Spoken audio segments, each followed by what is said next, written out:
Hello there YouTubers, and welcome to another DrCassette video. Today we're going to take a look at the Commodore Model 1084 monitor. There you can see it, and as you can see I've taken this thing apart because, well, as you can see, it needs to be cleaned really bad. There is the cover. And also, and this is a problem I had with this monitor, when I first turned it on, it would show nothing but a horizontal line on the screen.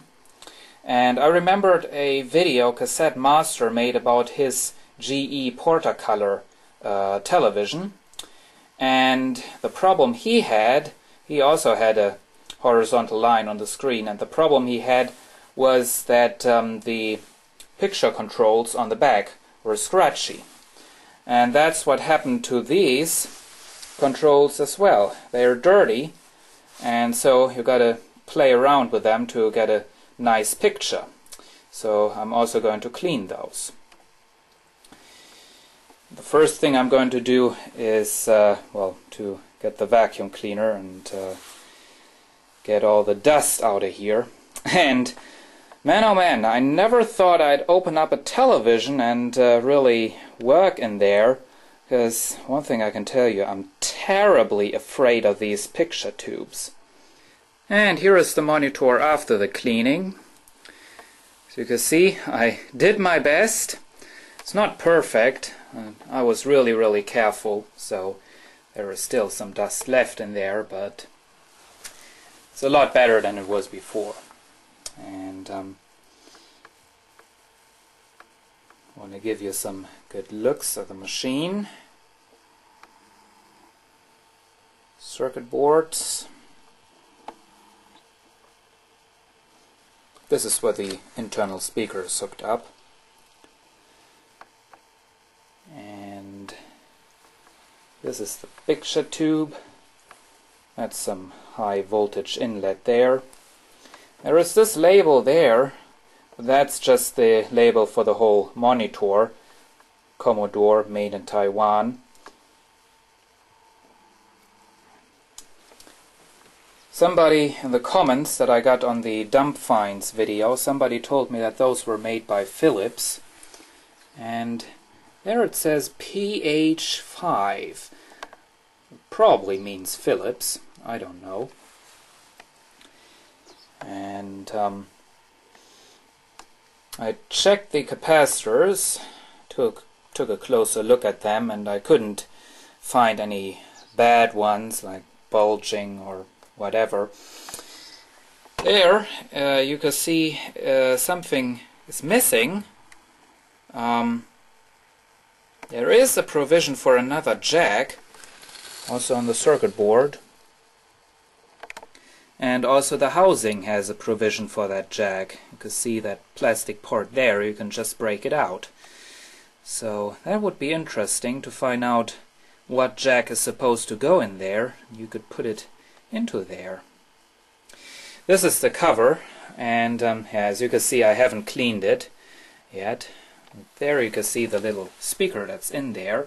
There is also a provision for stereophonic sound, as you can see. And they even built in a little headphone jack there.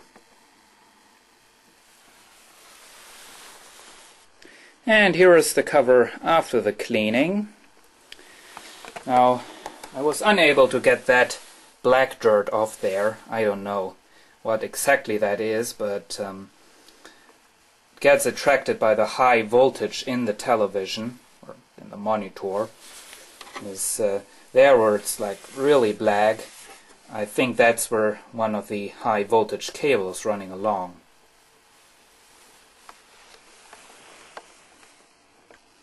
Here is a label that I found inside this cover. And there it says everything. Part number, back cover. Molder was Ming Fung Plastics Company Limited. And the date was May 1989. So that's when this television was made. Now I finally want to go and clean these controls here. And now I have the 3 regulators cleaned. And I also sprayed these 2 switches there. So now I can put the whole unit back together. And there we have the whole thing back together. So now we can take a look at the features and functions this monitor offers. Here is the front. It's a model 1084 by Commodore. Here is the power switch with a red LED.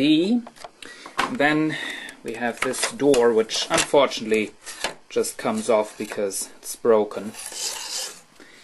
There we get some controls: centering, brightness, contrast, color, volume, and then this weird switch here for CVBS and RGB. I don't know what that does. And here is the back of the unit. There you can see the label that we've seen before inside on the picture tube.